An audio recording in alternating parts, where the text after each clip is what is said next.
Hello, friends. Welcome into the Tim and April Show. I am Tim Whitaker. And I'm April Ajoy.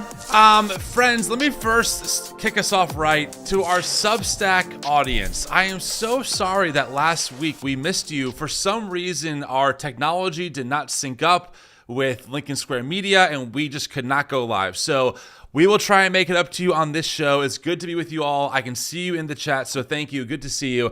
We have a pretty full show today. A lot has been happening. We're going to get into the State of the Union address, if we can even call it that. We'll get into what was missing from that and a couple other things that just kind of started breaking before we went live.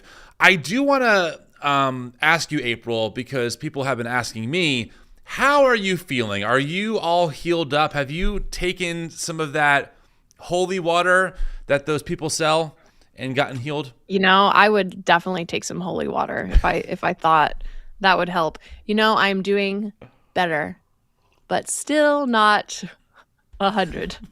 So why don't you tell everyone what you texted me last night? So I don't know what happened. Yesterday, I was in some kind of weird, migraine, nausea. I just felt like I had to sleep. Like I could not function it was weird. I don't know what it was. It was very odd. I think I just relapsed a bit from, I have the flu. So anyway, I texted Tim last night. It's like, if I feel like this tomorrow, there's no way I'm going to be able to do the show. I was ready to go, but it worked I slept out. I went to bed so early and slept, and I'm feeling much better. So, but good. Still not. The flu just sucks, man. It's horrible. It's been kicking my butt, and I even got my flu shot, which is extra annoying. Sounds like whatever. Someone has not been praying enough lately, does not have that hedge of protection built around them, and it sounds like the devil is doing something over there. So I'm living under a blizzard that we survived this past week. We got about 13 inches of snow. And, I'm 37, April, and I go to the gym a couple days a week. I would say I'm in decent shape. I'm not going to run a marathon anytime soon, but I could do 30 minutes on the stair stepper, not a problem for me. And so I get my snow shovel out, and I shovel out my driveway, our walkways. I'm feeling good. Wow. And then I sit down, and I'm like, my back starts hurting.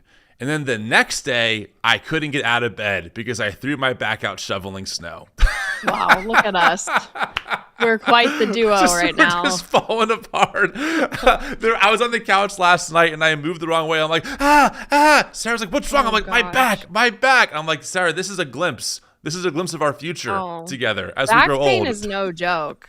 The few times I've had really bad back pain, it's like, man, it's tough getting old. What is this? I don't know. My 40s are coming up, which is so bizarre. I know. I know. And the worst of this whole flu situation, other than not feeling great, is that my birthday was on Saturday, and I spent my birthday in bed. And I felt so bad. I haven't even opened my birthday presents yet because I didn't want to ruin it. So I still have unopened birthday presents, and we still didn't make the brownies that we were going to make because I'm like, no, I want to feel good for my birthday. I don't want to waste it because 2 years ago, I think it was 2 or 3 years ago, I had the stomach bug on my birthday. And so I spent my entire birthday just throwing up water because I wasn't eating anything. And I'm like, anyway, not to be complete. There are so many bigger problems in the world than me having the flu on my birthday, but just something I was personally salty about. This is your little online platform to voice your frustrations, okay? If people don't like it, they can just tune out. I know. Friends, if you're watching live on YouTube, please make sure to smash that like button. It takes no effort whatsoever. You just hit like and you're done. It helps get this video out to more people in the YouTube algorithm. If you're watching on Substack, please smash that heart button. Makes us feel a lot better about ourselves and that we're not wasting your life away by yapping on the internet. And the Tim and April Show is produced by the New Evangelicals. It's a nonprofit that I started, now run by the wonderful Melinda Hale, and it produces this show. If you're looking for a better path forward in your faith, I recommend checking them out at the New Evangelicals on Instagram, or check out their community, TNE Connect. It's a free resource, tons of free classes and community spaces. It's a great place, so make sure you check it out. Okay, where do you want to start? I mean, well, I think before we get in, we're gonna do some State of the Union fact check, but right before we went live, we saw this news out of Kansas that we just want to make y'all aware about, because I think obviously there's a lot of terrible things happening and a lot of marginalized groups are being impacted very negatively by this administration. Hell on earth. Including trans people still. Kansas just announced this new law that goes in effect today that basically if you are a trans person in Kansas and your driver's license was updated to reflect your gender, but it doesn't match what's on your birth certificate, it is no longer valid as of today. The letter that went out was marked February 23rd, but I know some people didn't get it until last night. If some people still have not received this letter, and basically there's no grace period. It's just no longer valid as of today. Right here. If you are a trans person in Kansas, your driver's license is no longer valid if it reflects your gender. Why? Why? What is the concern? What is the safety concern? Why does it matter to these people? Why is MAGA so obsessed with people's genitals and sexual identity, and like, why? They are obsessed with this stuff to the point where they are passing laws in states stripping our trans neighbors like driver's licenses because it's just cruel at this point. Cruelty. Like there's nothing a trans person driving is doing to affect your life in any way. Zero. Let them live, especially because we have all this data that shows that gender affirming care saves lives. It saves the lives of our trans neighbors. There is absolutely no reason besides cruelty for this kind of legislation. And frankly, I will say that while certain Democratic lawmakers do speak up in favor of trans rights, I don't see enough of them speaking up. And I hope that there's real outrage over this, especially in the Kansas legislature from Democrats who do whatever they can to fight this, because there's just no reason for it. Like the justification is this. Our Bible and how we interpret it says that how you live is inherently sinful. And because we're a Christian nation, we're going to make your life a living hell. That's the through line here. That's the through line. Well, and there's also a bathroom component to this new law that I guess is in effect today, that if you're caught going to the bathroom that does not match the sex on your birth certificate, that I think the first instance is a warning, but then you can get fined $1,000. And if someone feels like someone can report you, if they see you in the bathroom and they think you're trans and shouldn't be in that bathroom, they could report you for like $1,000 in damages. It's really ridiculous because they only think about trans women in this whole like world. They completely ignore the fact that trans men exist. Like there are trans men who are fully presenting male, have full beards, and based on this law, they're required to go to the women's bathroom. That is way more uncomfortable than just letting them go to the bathroom where they're like that matches their gender. Yeah. It says here in the article that we pulled up that the legislation was vetoed by Kansas Governor Laura Kelly, a Democrat, earlier this month, but then was overwritten by a Republican supermajority in the state legislature. This is why midterms matter. This is why voting matters. This is exactly why this stuff matters. And I think when people, and I used to say this, no shade if you said this before, but when you say things like politics doesn't affect me, it's just a privilege. It's a privilege that you're not worrying about lawmakers writing bills that strip your ability to move through America as a normal American citizen that is given the same access to privileges and rights that your neighbor is given. And this is why it matters so much to vote in the midterms this year. It just matters, man. Yeah. So we just wanted to highlight that. And I also want to say it's February 26th, which means it is still Black History Month. Yep. And it's a great time to watch 13th on Netflix or to educate yourself, especially as white people who may not know a lot of actual Black history because we were raised in America that intentionally tries to ignore a lot of true history that happened. That doesn't make our country look good. So, yep. 13th is great. The book, The Color of Compromise by Jamar Tisby is a great read. The New Jim Crow is a great read. Stamped from the Beginning by Ibram Kendi is a great read. There's great stuff out there that will, if you haven't read or done some of the work on just our history, books like that, documentaries like that will just change how you understand the world around us. I think one thing I should mention here while we're on that topic, the Reverend Jesse Jackson passed away this month. And, I wrote a Substack article that when he passed away, it hit me that the only version of Jesse Jackson I was introduced to was that he was a bad guy because Rush Limbaugh told me that. I didn't know anything about him. I just knew he was on the wrong side. He was a complainer. He was a whiner. Racism doesn't exist anymore, especially systemic racism. Then I look him up as I'm writing the Substack piece, all of his accomplishments. I had no clue that he was close with MLK, that he carried on MLK's legacy. I didn't know that he was one of the first, I think the first Black presidential candidate on the Democratic ticket in the 80s. He ran for president then. He paved the way for President Obama. I had no clue. And so I think that was even a wake-up call for me, now doing this work full time, that I still have so many blind spots and that my own tradition has erased civil rights icons. And unfortunately for us, Doug Wilson, who disciples Pete Hegseth, did a piece where he, and I'm just going to quote what he said. Doug Wilson is a Christian nationalist pastor. You can look up data on him. But he did a piece on Jesse Jackson's passing this month, and he said, and I'm quoting here, he said, the best thing that we could do for, quote, the blacks is to repeal the Civil Rights Act. This is the people who are discipling the folks who are running our government. So it's important. So stupid. Also, TNE on TNE Connect, the app has a Black liberation resource that you can tap into. In fact, I'll be I'll be hosting a class this Wednesday night on TNE Connect with the amazing Dr. Angela Parker, who's a fantastic theologian and just scholar, talking about that exact thing. So, and on the New Evangelicals podcast, we are going through a series on Black liberation pastors in the church. So all that to say, there's tons of free resources that the organization has for you to consume. So make sure you check it out. All right. Do we want to read a few super chats? I love how you're the super chat czar. Makes me so happy. Okay, I just don't want to miss it. We missed one time and I couldn't sleep that night. It's true, friends. That's not an exaggeration. Go ahead. You can read this one.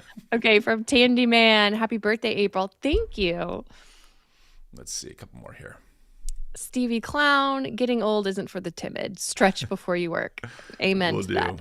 Stevie Clown again, being gender fluid myself, I have found loving community in LGBTQ/atheist people who are more Christ-like is fruits of the spirit than any organized church. I mean, that's fair. Yeah, 100%. All right. April and I went live on Tuesday night to live stream and suffer with you all to watch Trump's State of the Union address. I think that suffering and hearing that man yap is what caused me to relapse on my flu. So I blame Donald Trump. I don't blame you. I mean, it was painful. I told myself, if hell exists, this is it. You're just stuck in this scenario where you're hearing this man yap about everything in the worst way possible. So the first thing we wanted to do is, and look, we're not going to fact check the entire speech, okay? We would be here, and I mean this, literally all day. But I do want to highlight, and look, we all know that Trump is not telling the truth when he speaks, almost at all. But I do want to highlight just a few key fact-checking points that I want to equip you, the audience, with, so when you hear people say this stuff, you have actual data. And this comes from PBS, and there were a lot of claims. One of the big ones was inflation, right? Trump claimed that inflation was just exploding through Biden, and he said that, quote, inflation is plummeting. The reality is that it's not really. I mean, it's not falling much more than what it was when Biden was in office. It dropped from a peak during COVID, but it plummeted under former President Joe Biden.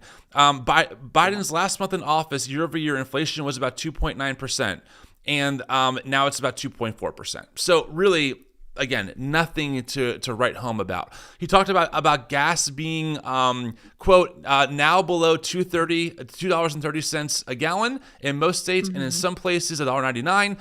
Statewide, Trump is wrong when it comes to averages. Not one state has an average below $2.30 per gallon. There are one or two gas stations in Mississippi, Arkansas, and Kansas that might have $1.99 gas, but that is not common at all. Depending on your, like, there are certain aspects of society that inflation has actually increased, like electricity prices, for example. Exactly. In 2025, they grew 2.5 times faster than the annual inflation rate. And it was the largest increase since 2014. Yep. And because of tariffs, the average cost of building a new home has gone up by $17,500. Where'd you get that from? That's so specific. That is from Yale Research. Wow. Okay. Wow. Look at you. Fact checking the check. I've got a whole fact check on the State of the Union. Like, the dude just lies. He talked about these Trump accounts where the government will deposit $1,000 into accounts for babies born between January 1st of 2025 and December 31st of 2028. And he made a comment, and I'm going to read the quote here. With modest additional contributions, these young people's accounts could grow to over $100,000 or more by the time they turn 18. PBS says that this growth is not guaranteed over decades, and it would almost certainly not happen in 18 years. So again, that's just a huge exaggeration, period. And I think the other thing that's really worth highlighting here, of course, is crime. He talked about how, what's the quote? In 1 year, we have, no, that's the wrong quote. Last year, the murder rate saw its single largest decline in recorded history. This is the biggest decline, think of it, in recorded history, the lowest number in over 125 years. It is a large decline, but it's not the lowest in 125 years. And if you look, crime has been dropping even during Biden's presidency, and during Obama's presidency, it was also very low. So again, the issue is this, right? Here's how it works. Trump will cite something, blame the problem on Joe Biden, and then explain how he solved it. That framework is inherently not accurate. No, it's not accurate. Yeah. It's not true. And this is what he does. Not to mention, they keep touting the stock market, which we talked about this on Tuesday, but your average American, like middle class, us, we're not impacted by the stock market. That is affecting the ultra wealthy that they're all a part of. Right. And his one big beautiful bill gave like $1 trillion in tax cuts to the top 1%. Yes. That same bill also cut funding from SNAP and Medicaid and other health programs, including, and we talked about the ACA tax credits that were going to expire. Because of that, healthcare premiums are going to rise at a projected average of about 26% on average. According to, this is the motleyfool.com, it's a research think tank. It says, while more than half of U.S. adults own stock, most don't own much. The wealthiest 1% hold 50% of stocks. 50%. Okay, so the stock market is not built for the middle class. Most of us do not have much, if any, in stocks, period. And the top 1% hold half of all stocks in the stock market. So yeah, for his ultra-rich friends, for his billionaire friends who are in his cabinet, it's great news. For the average American, it's absolute trash. And one more observation I want to make about his speech, and then we'll get to a few clips. I thought it was really interesting that Trump cited various examples of crime, some really terrible examples, right, of people who lost their lives, all very bad things. But he cited stories that happened under his administration. Like, they happened in his administration with a Republican supermajority in the government, and he still blamed the Democrats for these problems. And it's like, dude, if it was the opposite, if Joe Biden did that, it'd be all over right-wing media. And rightfully so. It's kind of silly to talk about crimes that happened under your administration. Oh, gosh. It's very odd. And it was really odd, too. And maybe you want to go into that now. But I thought it was weird in the moment. And he did this last year, too, in his speech. The absolute brutal detail, graphic detail that he goes into describing these really violent acts is really weird. Especially for a president. It's just so bizarre. So here's a little montage from Rolling Stone of just some of the things that he said last night or on Tuesday, which, April, I agree with you. I was thinking even in the moment, this is super graphic, not family friendly at all, not presidential at all. Here's the clip. Donald Trump delivered his State of the Union address on Tuesday. It was long, it was filled with lies and mischaracterizations, but more than anything, it was gruesome. Lying dead in a bathtub, bleeding profusely, violently and viciously, slashed a knife through her neck and body, killed and maimed. They shot him and hung him, both shot violently in the head, laying helplessly in bed, blood all over, shredding his leg into numerous pieces, gushing blood which was flowing back down the aisle. That is crazy. And he's telling these stories, and the family members are there in the audience. Right. And like re-traumatizing them. So what was, April, you and I picked up on this. And what was interesting was that his biographer said this. So this is Seth Abramson. He is a Trump biographer. And here's what he says. I'm going to read it word for word. Quote, "I'm going to tell you something as a Trump biographer. I mean it seriously. You need to understand that Trump gets something close to sexual excitement from describing acts of violence. If you wonder why his State of the Union address speeches always include graphic violence, that's why. It's for him." I absolutely believe that. Given who Trump is, given his friend group, given his history of abuse and assault. Given what's in the EPSTEIN files. Exactly, April. I absolutely believe this. Why else? And would you go into such graphic description during a national address to the American people? Yeah. It's lunacy. And the fact that white, conservative, a lot of them Christian politicians in that room applauded this man after every sentence, I just think speaks volumes about the state of American Christianity right now.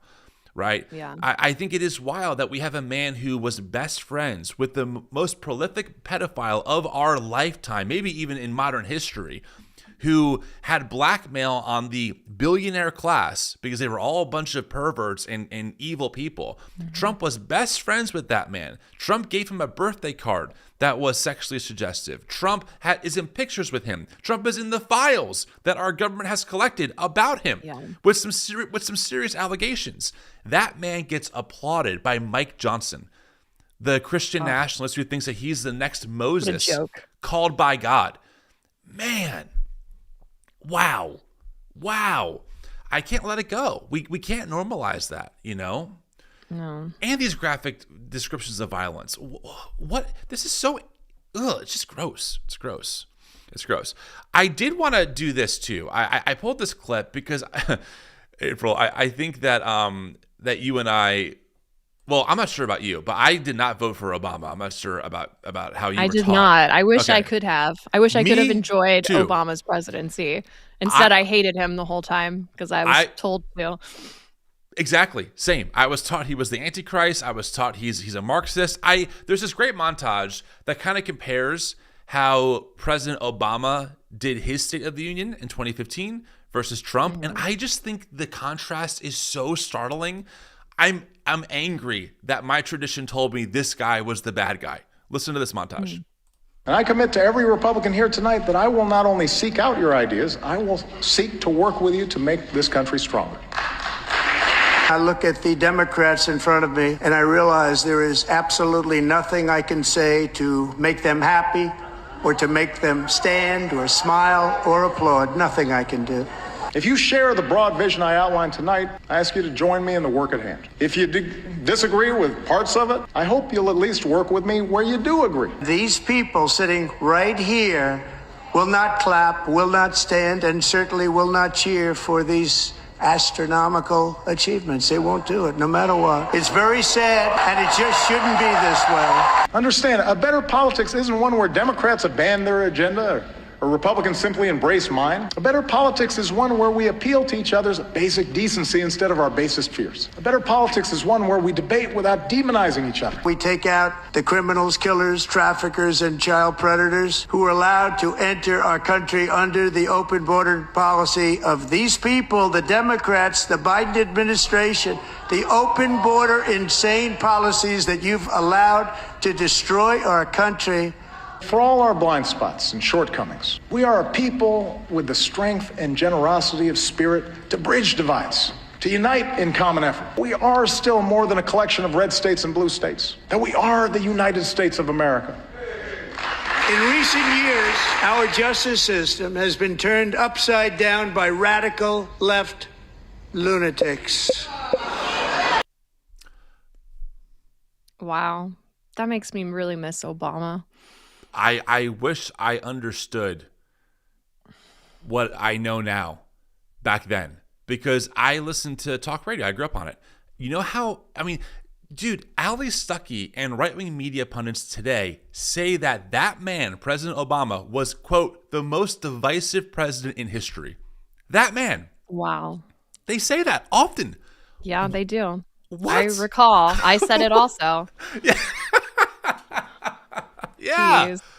Wow, we've come so far. Holy moly. Trump is just I can't stand that man. Like someone in the chat said this. I don't know where it went, but he was like, there's nothing I could do that would make these people stand and cheer, and he could resign, and I think we would all stand and cheer. Yeah. You know, it's like the frog in boiling water metaphor, right? That the water just gets turned up over and over, degree by degree. And when you see that kind of contrast, you realize how far we've come in a decade. Yeah. I mean, it was a decade ago that, a little bit over that Obama was president. And here we are, right? Like we've come so far to the point where we have a president who's describing graphic acts of violence and being applauded for it, being told that he's saving America. Yeah. Wow. Makes me mourn it, man. Makes me mourn it. Yeah, I know. It's sometimes we're used to where we are now. So it's hard not to get jaded to the way that things are. But I really miss just that like basic human decency that used to somewhat exist. And granted, like no president was ever perfect, and America's always been imperialistic and not great. Right. But right. There was at least this like basic respect for each other, even if it was pretend for the most part. And then Trump comes in and just completely throws all of that away, is so dehumanizing of anybody who's not MAGA, and Christians and white evangelicals cheer him on. Like at the end of the day, I will never understand how Access Hollywood tape wasn't the end for him. How him mocking a disabled reporter wasn't the end for him. Yeah. There's just this I will just never not be so disappointed in the people who raised me and taught me to love thy neighbor and to love thy enemies and to basically, just try to be a good human and to see the best in people, who then turned around and told me that I was disobeying the voice of God and the will of God because I wouldn't vote and support Donald Trump. Yep. The guy from The Apprentice, who was best known for being a playboy. Right. Like, what? Hey, all these years later, it still bewilders me. And they're the ones who are gaslighting the rest of America that somehow Trump is doing the job that he's definitely not doing. The tariffs were a total bust. Like, that's the thing, because it's like a merry-go-round of deflection. If you talk about Trump and his immorality or his sexual abuse, then you're told, well, he's actually great on the economy. And then when you go to the economy and prove that he's actually not great on the economy, then it goes to cultural issues like abortion. Then when you show the data that abortions actually rose under Trump after Roe v. Wade was overturned, right? Then it goes back to, draining the swamp. And then it goes back to the economy. Like, you're on this merry-go-round of deflection. No matter what you say to the MAGA base, it doesn't matter what you say. And I think the proof of that is not only what we saw at the State of the Union address, but the recent polling from Pew that shows that white evangelicals in particular are like leagues beyond the general American populace in terms of support for Trump as a president, in terms of support for almost or all of his policies that he's currently enacting, and even in terms of them thinking that he's acting ethically in office, although that number's in the minority at 40% of white evangelicals think that.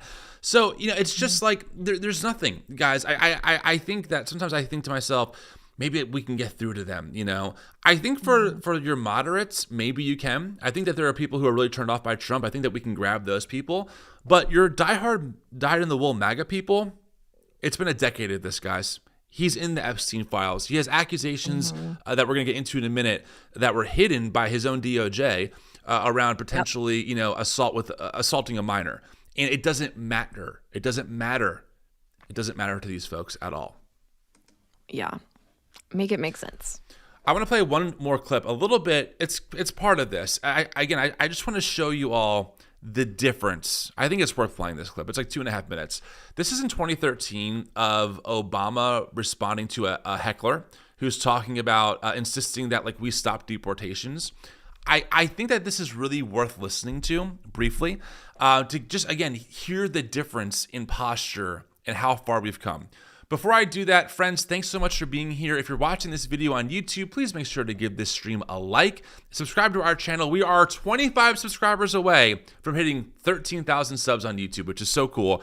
Hello to everyone on Substack. Please make sure to smash that heart button. I can see you doing that. Thank you so much.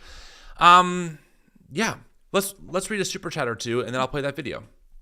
How's that sound? All right. I'm trying to get better at this super chat thing, April. Look at you. I know. Dulk Dogan, thank you for suffering through the State of the Union so I didn't have to. Feel better, April. Thank you so much. Thank you. Deanna Much, $50 super chat. Wow, thank you so much. Thank you for live streaming the other night. I could not have watched it alone. Thank you for all of your hard work. Please know this work really does matter. Thank you so much, Deanna. You. Two more here we'll read. MD here, I think he always thought this was in reference to describing the violence, but I think he has lost his filter due to a neurologic reason. I'm not diagnosing, but this must be noted. I've heard a lot of rumors of that. Interesting. But there's no, yeah, it's a good theory. And then last, Tandy Man, I was going to pledge a $50 super chat if Tim could go the whole show without mentioning Atlee Beth Stuckey, but he blew it. Maybe next time. That's a tall order. That's a tall order, I know. Okay, let's watch this clip. This is 2013. Here we go. Most importantly, we will live up to our character as a nation. That's exactly what we're talking about. Yeah. Every single day. That's power to stop deportation for all. Actually, I don't, and that's why we're here. I need your help. Okay. Stop deportation! Stop deportation! Thank you. All right. Stop deportation! What I'd like to do. No, don't worry about it, guys. Stop deportation! Okay, let me finish. Let me. How about these guys don't need to go. Let me finish. No. You can stay there. Hold on a second. So, I respect the passion of these young people because they feel deeply about the concerns for their families. Now, what you need to know when I'm speaking as President of the United States and I come to this community is that if, in fact, I could solve all these problems without passing laws in Congress, then I would do so. But we're also a nation of laws. That's part of our tradition. And so the easy way out is to try to yell and pretend like I can do something by violating our laws. And what I'm proposing is the harder path, which is to use our democratic processes to achieve the same goal that you want to achieve. But it won't be as easy as just shouting. It requires us lobbying. and getting it done. So for those of you who are committed to getting this done, I am going to march with you and fight with you every step of the way to make sure that we are welcoming every striving, hard-working immigrant who sees America the same way we do, as a country where no matter who you are or what you look like or where you come from, you can make it if you try. And if you're serious about making that happen, then I'm ready to work with you. But it is going to require work. It is not simply a matter of us just saying we're going to violate the law. That's not our tradition. But the great thing about this country is we have this wonderful process of democracy, and sometimes it is messy and sometimes it is hard. But ultimately, justice and truth win out. That's always been the case in this country. That's going to continue to be the case today. Thank you very much, everybody. Wow. There he is, the Antichrist. The global Marxist destroying America. Glenn Beck literally cried on the air on radio when Obama got elected. I'll never forget it. I heard it live. He was tearing up saying, I'm really afraid that in 4 years, we're not going to have an America to live in anymore under this man. He's such a radical. The fear they had instilled in us, because I can't even laugh at him because I also cried. I cried both times because I thought my future and the job that I didn't even have yet because I was in grad school was just gone. I didn't have a white girl in America, no longer had a future because Obama became president. Like, man, they really had us on. Yeah, we were like smoking that fear joint and just eating it up like crazy.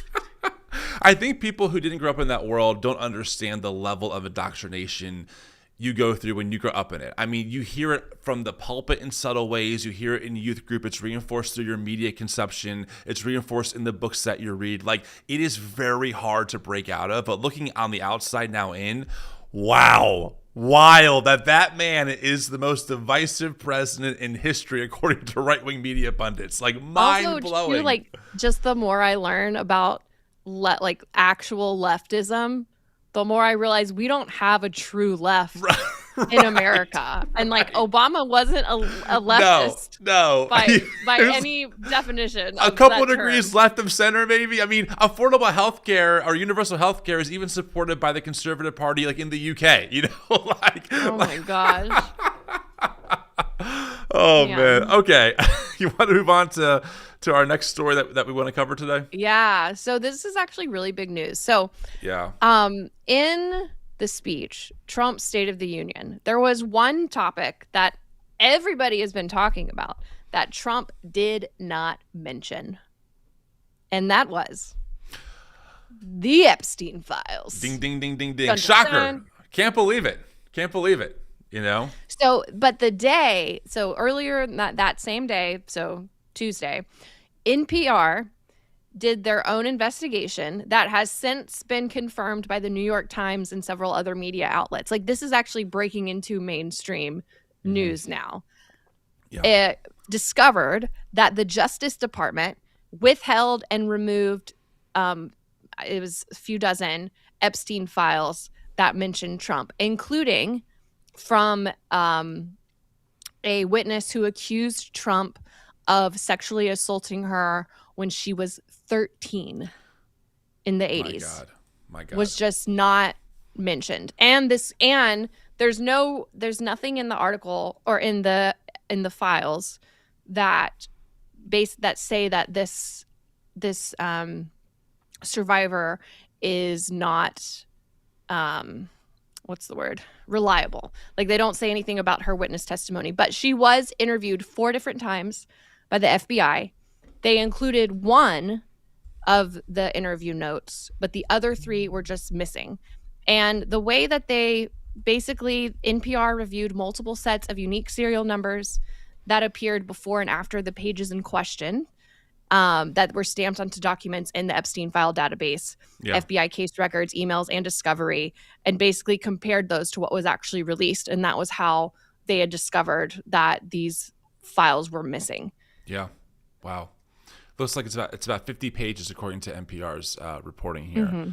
Notes from conversations with a woman who accused Trump of SA decades ago when she was a minor. Just gone. Poof. Yeah. Doesn't exist. And so it seems like she was a pretty credible witness in the fact that she was interviewed 4 times by the FBI. And yeah, I mean, just completely removed from the files that were released. Now, DOJ in a statement to the Times on Monday said that the only materials that have been withheld were either privileged or duplicates. And then they released a new statement on Tuesday. So it's from the DOJ after this NPR investigation was released, where they said that documents could have been withheld because of a, quote, ongoing federal investigation. The officials did not directly address why the memos related to the woman's claim were not released. So there's a lot of questions around why the DOJ. I mean, we know why. Yes. But yes. there people want to know why. Why did you withhold those specifically when it named Trump? And we've heard Pam Bondi, we've heard Donald Trump. Trump several times has said he's been totally exonerated, that there's nothing in the files that accuses him. And in some of the files that they released, there were definitely accusations against Trump in those files that they claimed were salacious and basically unfounded, that there was no proof to any of those claims. But this one, interviewed by the FBI 4 times, there's nothing in the files that say this person is not credible.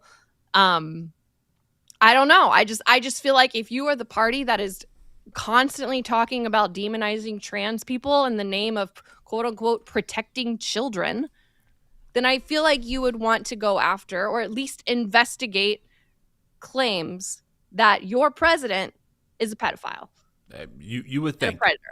Well, I think that this is just more evidence that it's not about abuse in and of itself. It's about who is being accused of it and how can we use it to our benefit. I mean, during Trump's speech, he denigrated Somali immigrants for apps. I mean, he just repeated Nick Shirley's baseless garbage talking points. He didn't mention that the person who was the ringleader of the major fraud campaign during COVID was a white woman, right? The people he brought to the speech or to his speech that he highlighted were used for political gain as proof that the illegals are the problem, that trans people are the problem, right? This is classic scapegoating. And it turns out that when we have credible accusations of serious sexual abuse, of pedophilia, and it's aimed at them, suddenly these things don't matter. Suddenly it's a witch hunt. Suddenly Pam Bondi can just become a complete lunatic in front of Congress, and we just have to accept it as fact. The DOJ should be called the DOP, Department of Propaganda. That's what they're doing here. There is no truth coming from this administration. It's been a nosedive descent into the deepest parts of hell in every way since Trump took power, the first administration in 2016. There is no bottom in sight. And, hey, don't look at this. Look at the trans people who are driving in Kansas. They're the problems. They're the problem with America. It is a shiny. Look at the shiny thing over here, while the billionaire class robs you blind. That's what it is, right? And also assaults children. I should mention that as well. Also happening right now, which is something we'll keep an eye out, is Hillary Clinton is testifying currently behind closed doors to the House Oversight Committee on her knowledge of Jeffrey Epstein. I believe Bill Clinton is supposed to testify tomorrow. I just saw this article that in her opening statement, she basically says she has no new information to give to the Republicans and is chastising them because they knew that. Because she says, quote, "I had no idea about their criminal activities. I do not recall ever encountering Mr. Epstein. I never flew on his plane or visited his island home or offices." And she said, "You have compelled me to testify fully aware that I have no knowledge that would assist your investigation in order to distract attention from President Trump's actions and cover them up despite legitimate calls for answers." And then she says, "If this committee is serious about learning the truth about Epstein's trafficking crimes, it would not rely on press gaggles to get answers from our current president on his involvement. It would ask him directly, under oath, about the tens of thousands of times he shows up in the Epstein files." Yep. And by the way, just this is me speaking personally, I don't like the Clintons. Okay, so Yeah. if there's stuff in the files about them, bring it to light. Like I am not here to be partisan by any stretch of the imagination. Yeah, if Bill I don't Clinton trust the did Clintons crime, at all. he should go to jail too. for sure. 100%. I don't think Hillary was. Honestly, it's weird that they're calling on Hillary because I don't think she had any involvement. No, they really do hate Hillary. I mean, they legitimately hate this I woman. hated Hillary because I believed all the same stuff too. So yeah. Also, Bill Gates has apparently apologized for being close to Jeffrey Epstein and has admitted to 2 affairs in a candid town hall. So those emails about Gates getting a potential STI and passing it along to his then wife looks to be verifiably a very likely scenario of what actually happened. So again, I just don't care. I don't care who is in those files, who's being accused of assaulting children. I do not care. I don't care. They need to be investigated. I don't care who it is. Yeah. Bring it to light. Drain the swamp. Let's drain the swamp. And there are people. A cough in the middle. There are people in these files that, from my understanding, have not even been accused of as terrible of things as Donald Trump have, that are actually facing consequences. Like Larry Summers, he's being forced to resign from Harvard over his ties to Jeffrey Epstein.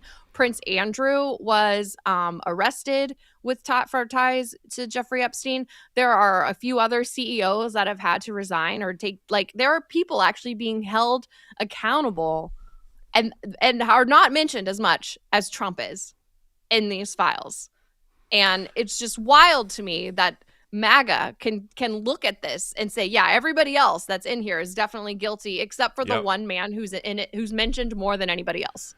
Well, and don't forget, we have this joker too, which they put on camera, Howard Lutnick, right? This is the guy who went viral because first he said, this is Epstein's neighbor. He said, I went to Epstein's house one time. He had a massage table out. My wife and I thought he was gross. We never went back, never talked to him again. That was his first testimony. Then the files come out. Turns out, not only has that man visited Epstein's island, he took his entire family, including the kids, to Epstein's island. Yeah, and today, this man has had nothing happened to him. He's still the United States Secretary of Commerce.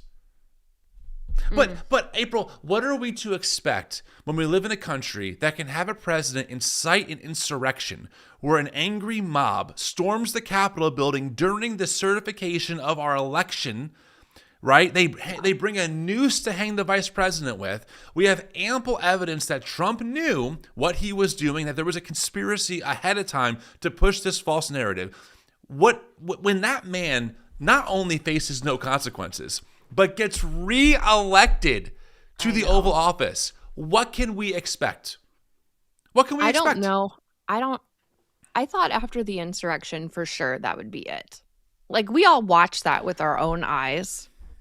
And the way that they have rewritten history, they as in MAGA, to make it seem like it was just a peaceful walk through the Capitol. Like, we didn't all witness windows being broken, police being beaten while they're waving Blue Lives Matter flag in the background. Yeah. We are, one of the talking points I hear from like the more right-wing Christian side of this. I'm not going to name any names, because I've been told that there could be a super chat at the end of that. But there are people like that person who will say things like, look, the Bible says show no partiality, in our justice system. Guys, newsflash, our system absolutely shows partiality. If you are rich, if you are powerful, if you have money, you can literally get away with sexually assaulting children. But if you are poor and get sucked into the minor offense crime system with bonds and bail and all that stuff, you are stuck in an endless loop of paying fees. And it's just crazy. It's not an impartial system. And this is what we reap what we sow. Period. Yeah. And a few Democrat lawmakers brought Epstein survivors to the State of the Union address, and I don't recall Trump ever acknowledging them. Yeah. No, well, he didn't. I mean, he didn't, because he's a cruel man who would rather give graphic descriptions of people dying in front of the families who lost those loved ones. He would rather do that than acknowledge the women who have been assaulted by one of his BFFs. Yeah. Okay. Well, we will keep an eye out on all the updates in regards to Epstein. I will say, if there is some good news in this, the State of the Union was packed full of diehard MAGA people, right? That they're going to cheer on everything that Trump says. But he is actually losing quite a few support among his own base over the handling of Epstein and over the economy, because he can only say that everyone's doing great and we've never lived better so many times. And people can look at their own bank accounts and say, actually, no, that's not my reality. And so he is causing a lot of distance between people who voted for him. I've seen several Trump vote regret online, and I don't think the State of the Union, it might have kept a few of his base in, but his little speech really isn't going to do much he's actually facing a really big problem right now, and I do think Trump's very vulnerable currently. And the midterms are coming. Midterms are going to be very important, and if a lot of these one-off elections are any indicator, we've seen time and time again where a Democrat has completely flipped a county that overwhelmingly voted for Trump in 2024. And that's happened several times this year. So there's hope. There's hope amongst the terribleness that is happening. And speaking of hope, major props to the Democratic response, which was done by Virginia Governor Abigail Spanberger. I watched the whole thing. It's on this channel. You can go back towards the end of our last stream and watch the whole thing with me, because April had to sign off. And she did great. She started off for me a little timid, but as she got rolling, I was like, heck yes. I mean, she really called it out. So I really hope that the Democrats are going to either grow a spine, or there will be a movement to oust these establishment types who will sit in front of these kinds of State of the Union addresses and just, sit there timid, and we get some real change going on. Also, shout out, before I forget, we were going to mention this earlier, shout out to, where is it here? Al Green. Yes. Who brought this sign to the State of the Union, got kicked out, and was like, I don't care. The sign he's holding up says, "Black people aren't apes." Props to Al Green. This is, in my opinion, Al Green, there are a few, but Al Green is one of the people who has stood up to Trump every single time he does a State of the Union address, numerous times. So major props. Absolutely. Major props. You want to read these last few super chats, and then we'll get to our last segment? Sounds great to me. Let's see here. Can you read these if you can see them? Yeah. All right. From Jared Taylor. The most dangerous part of Trump's speech was telegraphing that Democratic wins in November will be a result of cheating. Yes. Yeah. Thank you for, Jared, thank you for highlighting this. I caught that too, and I'm like, here we go again. Yeah. Right? Don't forget, he was doing that even in 2016. Yes. He was already saying that the only way he loses is if Democrats cheat. And that was when every single polling number had Trump losing. Absolutely. He was doing it then. He's just a poor loser and a poor winner. And he has made calls to federalize elections. The SAVE Act that they're trying to pass would greatly stop many people from voting. It's a huge disparagement tactic. And of course, Steve Bannon has said that he wants to send ICE agents to police the polls. So again, in the authoritarianism playbook, this is the next step. And hopefully he finally meets a wall. Okay, next super chat. From Z King, it's interesting how Trump and MAGA tout around Virginia Giuffre to exonerate Trump. So then why would an innocent person want bogus evidence withheld? Dems appeared at Wexner's deposition, but no Republicans. Dems are at Clinton's deposition. Yeah. Joseph Compton, Trump is doing the same thing that Biden did. Tell people the economy is great, even though they don't see it in their bank accounts. MAGA eats it up. That's true. Biden did do that, and it was not good. Yeah, I wasn't feeling it. Tandy Man, any Trump voter that truly regrets their vote needs to do something about it. Protest, no kings, vote for Dems in the midterms. Agreed. Last one. And then Michael Humphrey. E at the end is silent. Assuming in Oh, Kel. I said Kelly. Thanks, Kelly. Appreciate it. Thank you guys always. We'll take note. All right, let's get to our final segment of the show. Weird Christian shit.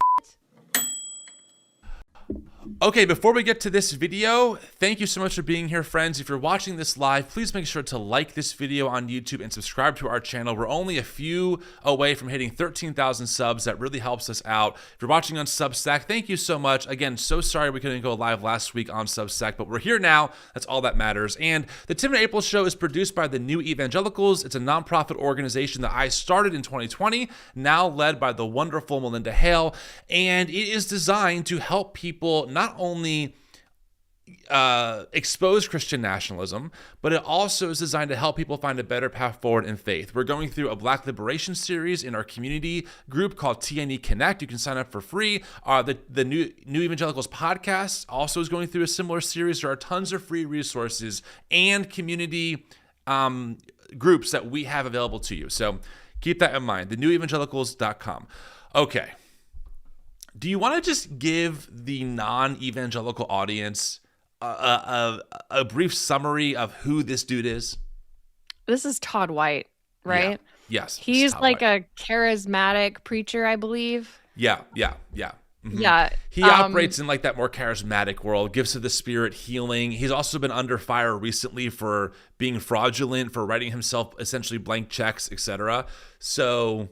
But he's also been known to say some things, and maybe I should say, if you have little ones in the car, maybe just skip this segment until then, only because well, you'll understand why in a second. But here's the clip, no context. Good luck. You think that well, Lord, to be transparent, I got news for you. Nothing's hidden. He sits in the theater room of your soul and sees everything that goes across your screen, guys. Your whole pornography thing, you think like no one knows it? God's watching it with you. He waits till you reach climax. God, if he only knew me. If he only knew me. If he only desired to know me, I would be his climax. Oh my God. So bad. Why? It's He's not done. Mad. It gets worse. He just sees it. He sees it. In the frenzy and in the heat of a husband that is cheating on his wife. He sees it. He's right there in bed with you. He's right there in bed with you, and he's seeing it all. He's watching it. He is watching you look into the woman that you're not in covenant with. He is watching through your eyes, through your frenzy, through your passion, through you thinking that that's your life. And he is all the while in your heart saying, this is not who I created you to be. Oh my God. That's like almost as bad as Josh Butler's Oh my God. Christ penetrates his church. The Holy Spirit spills out like a seed on his bride. Oh.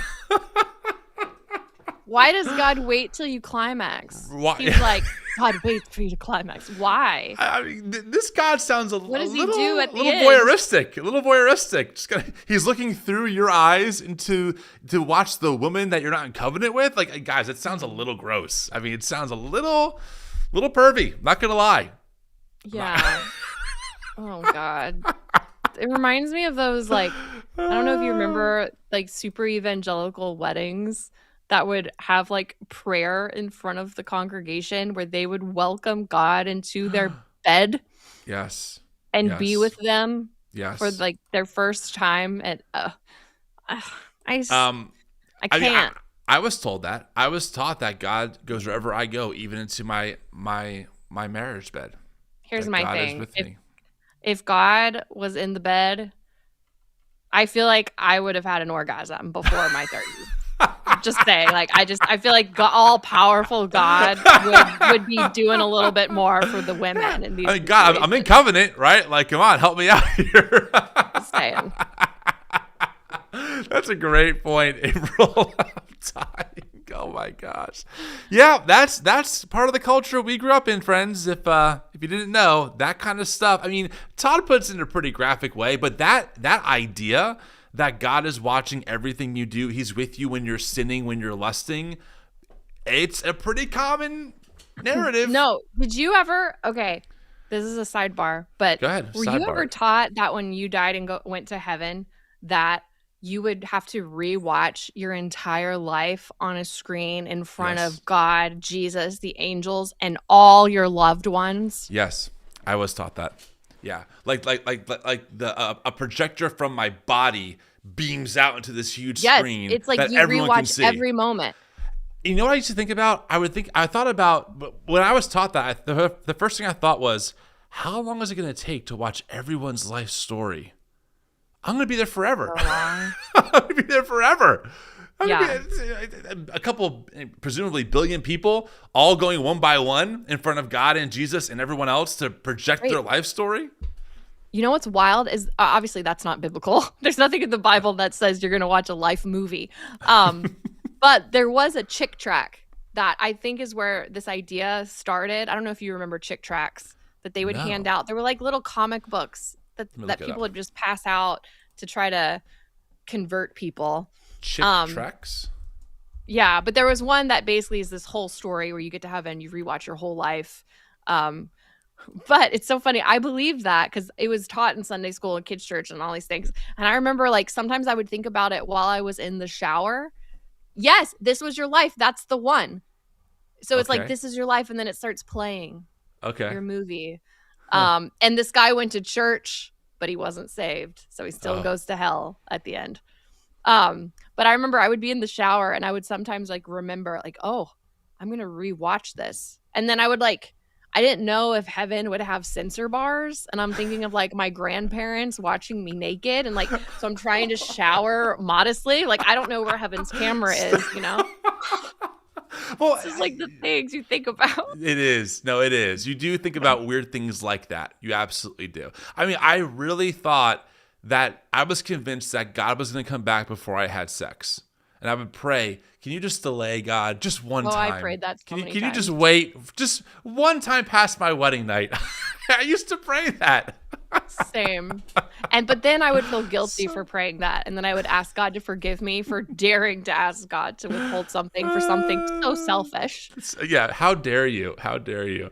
Oh, anyway. All right. Well, friends, listen, thanks so much for being here. It really means the world. We go live every Thursday at 12 o'clock Eastern, right here on YouTube and on Substack with our good friends, Lincoln Square Media. So make sure to follow all of those channels. You can also catch our podcast, which drops on Tuesdays and Fridays, where we cover all kinds of stuff a little more in depth regarding Christian nationalism, pop culture, things like that. And you can also follow us at the Tim and April Show on Instagram, because we do share clips from there as well.